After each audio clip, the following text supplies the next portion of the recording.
Bonjour à tous et bienvenue dans ce nouvel épisode pratique du podcast Sensorium. Le réveil sonne une fois, deux fois, trois fois, mais votre cerveau, lui, est toujours en mode veille profond. Vous connaissez peut-être cette sensation, ce brouillard mental si épais que même la promesse d'un triple café semble totalement insuffisante pour se dissiper. Ce n'est pas de la paresse, c'est un échec de démarrage neurologique. Et la plus grande erreur que l'on fait, c'est d'essayer de penser pour s'en sortir. On ne peut pas raisonner un cerveau qui est encore en mode hors ligne. Pour redémarrer un moteur, on ne lui parle pas. On utilise simplement des câbles de démarrage. Et cet épisode, c'est votre boîte de câbles de démarrage. C'est votre mode d'emploi d'urgence pour les matins difficiles. Alors, oublions la théorie, je vais vous guider minute par minute à travers un protocole NEAT de 5 exercices pour forcer le redémarrage de votre système. On va utiliser 5 leviers biologiques. La lumière, une respiration coup de fouet, la coordination, le regard et l'équilibre pour envoyer une véritable onde de choc d'éveil à votre cerveau.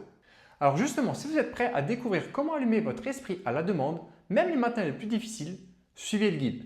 L'entraînement commence maintenant. Le premier exercice est probablement le plus facile parce qu'il ne va absolument rien vous demander. L'objectif, durant les 30 minutes qui vont suivre votre réveil, si cela le permet, c'est de vous exposer à la lumière naturelle. Il a plu aujourd'hui, mais il y a quand même du soleil. Pourquoi c'est important? Simplement, dans nos yeux, on a un récepteur qui est bien spécifique. Ce récepteur a pour but de capter la lumière naturelle, de lancer les cycles circadiens. Cycle circadien, pour faire très simple, c'est simplement votre cycle d'éveil-sommeil. Donc si ce cycle est dérégulé, il est mal calibré, simplement on sera fatigué lorsqu'il faudra être en forme et on sera en forme lorsqu'il sera le moment de dormir. Donc s'exposer à la lumière naturelle, 5 minutes, 10 minutes sont amplement suffisantes dans les 30 minutes qui suivent votre réveil aura pour objectif d'améliorer votre vigilance, votre attention et cliquer simplement sur le bouton ON de votre système nerveux. C'est donc le premier câblage de votre cerveau. Et pendant cette exposition à la lumière naturelle, on peut la rentabiliser de plusieurs manières. Première manière, c'est simplement de marcher. Faire une petite randonnée à l'air frais le matin, sans le brouhaha de la vie quotidienne, est un excellent moyen. Donc, s'exposer à la lumière en marchant. Très bien. Deuxième possibilité, ce sont simplement les exercices qui vont suivre à travers ce programme. Donc 4 exercices. 1 abdominante respiration, 1 autour de la coordination, 1 autour du système visuel et 1 au niveau du système d'équilibre. Pour chacun des 4 exercices qu'on va voir tout à l'heure, ce sont simplement respecter nos 5 critères de réalisation. Qu'on rappelle, pour chaque exercice, je cherche à m'auto-grandir au maximum. Je cherche à me relâcher. Je cherche à caler ma respiration.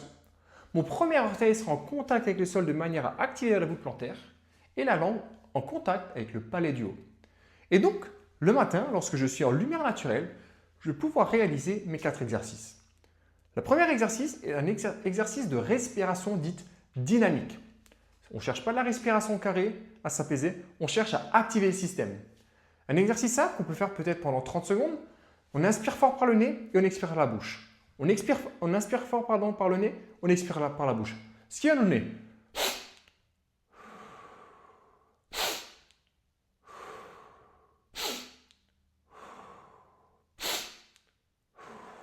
Et on peut faire ça pendant 30 à 45 secondes. Encore une fois, à travers cet exercice, l'objectif n'étant pas de calibrer la respiration, l'objectif n'est pas d'apaiser, mais l'objectif est d'allumer notre système d'éveil et de vigilance de manière à éviter les matins difficiles. On est fatigué, on fait ce type de respiration, notre système se met en bouton ON et commence à s'allumer et notre vigilance augmente pour les exercices qui vont suivre. 30 à 45 secondes, la respiration dynamique. Deuxième exercice qu'on va pouvoir faire, c'est un exercice de saccade oculaire. Pour ça, on va se munir de 2 stylos. En lumière naturelle, idéalement, on peut le faire autrement partout dans le monde. Je suis dans mon bureau, ça marche très bien. On va prendre nos 2 points de stylo. On va respecter nos 5 critères de réalisation. Je vais tendre mes bras, je vais les espacer. Et l'objectif pour moi étant de faire une saccade oculaire. Les yeux passent du point haut au point bas, haut, bas, haut, bas, haut, bas, haut, bas. Une saccade oculaire, petit point de précision. On rappelle, c'est lorsque les yeux vont faire un saut. Ils regardent le point haut, ils regardent le point bas. Ils regardent le point haut, ils regardent le point bas. Et on parle bien de saccade, donc de saut des yeux, saccade oculaire, et pas de la tête. Ce qui veut dire, c'est mes yeux qui vont faire ça, je me approche, et ce n'est pas ma tête qui fait ça. La tête est dissociée des mouvements oculaires. Ma tête reste droite et mes yeux vont en haut, bas. Très important, sur une cible qui est précise. Je ne cherche pas simplement à faire haut, bas. Non. J'ai une cible précise et mes yeux vont devoir alterner une vision focale entre la cible qui est là, en bas, haut, bas. Il sait quoi agir, il sait quoi visualiser, il sait quoi fixer. Et c'est pour ça que c'est important pour cet exercice d'utiliser 2 pointes de stylo. 30 à 45 secondes d'exercice et on a donc notre deuxième exercice au niveau du système visuel. Troisième exercice qu'on va pouvoir réaliser sont des stimulations vestibulaires. Pour ça, on va simplement chercher toujours nos 5 critères de réalisation. Ma main droite, je la mets sur mon épaule gauche. Ma main gauche sur l'épaule droite. Je vais simplement chercher à fermer les yeux et je vais bouger la tête rapidement, mais de manière contrôlée, sans perdre l'équilibre, dans différentes directions. À gauche, à droite, je reviens dans l'axe, derrière, devant, et je peux même chercher en diagonale. Diagonale, diagonale, diagonale, diagonale. Il y a 2 règles. Première règle, c'est de ne pas perdre l'équilibre. C'est-à-dire que si maintenant je fais l'exercice et que je perds l'équilibre, ok, on n'est pas bon. Dans ce cas-là, on peut faire avec les yeux ouverts. Ce qui va nous donner. Ça, c'est la première règle. La deuxième règle étant de mettre de la sécurité. Si on a la nuque qui est un petit peu raide, notamment le matin, on y va doucement. Ce qui va nous donner. Je bloque quelques secondes, je reviens. Donc, lorsque je parle de mettre de la vitesse, c'est de la vitesse qui soit cohérente et qui soit adaptée pour vous. Donc, chaque direction, en équilibre, on revoit les directions gauche, droite, bas, haut, diagonale haut, autre, bas et l'autre bas. Ce qui nous va donner 8 directions à explorer. Il n'y a pas de canevas tout fait. C'est à vous d'explorer en fonction de vos sensations et de là où vous vous sentez à l'aise. L'objectif n'étant pas de mettre notre système en alerte, en perdant l'équilibre ou en mettant des tensions musculaires. L'objectif, à travers cet exercice, est de mettre de l'éveil. Je cherche à activer mon système nerveux. Donc cet exercice sera également réalisé pendant 30 à 45 secondes, ce qui va nous emmener sur le 4e exercice qu'on va également pouvoir réaliser à l'extérieur très simplement.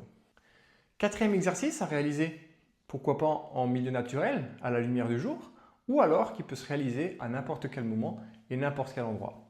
L'objectif étant de venir stimuler et travailler sa coordination.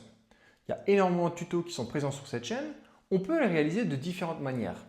On peut faire des exercices simplement de mouvements croisés, où ma main droite vient toucher mon genou gauche, je le lever vachement haut pour la caméra, ma main gauche sur le genou droit, ma main droite qui vient croiser par derrière et va toucher mon talon gauche. Pareil de l'autre côté. Où l'objectif étant simplement de venir croiser. On peut chercher là, on peut chercher là, on peut le chercher là, là. On peut également réaliser ce mouvement où vous me voyez très souvent réalisé sur les réseaux sociaux. Donc mes mains tapent mes cuisses. Ma main droite qui était sur ma cuisse droite vient toucher mon nez. Ma main gauche vient croiser la ligne médiane et toucher le lobe de l'oreille. Possibilité ou autre possibilité que j'adore et que personnellement j'utilise chaque matin, c'est simplement du jonglage. Le jonglage est la forme de coordination la plus absolue à mon sens. Il y a énormément de connexions qui se font et on peut réaliser un exercice de jonglage durant ce bloc de coordination matinale. Il n'y a pas de canevas. Là où la respiration, la saccade oculaire ainsi que le système vestibulaire, je vous ai donné à peu près 30 à 45 secondes de travail par pilier. Pour celui-ci, la coordination, vous êtes beaucoup plus libre. Ça peut durer 30 secondes, ça peut durer 2 minutes, libre à vous d'explorer. Encore une fois, vous voyez ça comme un jeu où l'objectif étant d'allumer notre système nerveux et allumer le système nerveux par du jeu, c'est la meilleure option. Il est temps pour moi de finir sur ce canevas, sur ce guide et de vous souhaiter surtout une belle exploration. Parce que ces exercices ne seront valables et efficaces qu'à partir du moment où vous allez les explorer et les tester sur le terrain. Donc n'hésitez pas à me commenter à travers cette vidéo ou à travers des messages privés pour me dire ce que vous avez pensé, si vous avez ressenti un réel gain, un réel plus à réaliser cette petite routine qui peut durer 4 à 5 minutes et pour justement favoriser un réveil en douceur, mais qui soit cohérent avec votre physiologie, plutôt que de se bourrer de café. Merci de m'avoir écouté et à la prochaine. Ciao, ciao.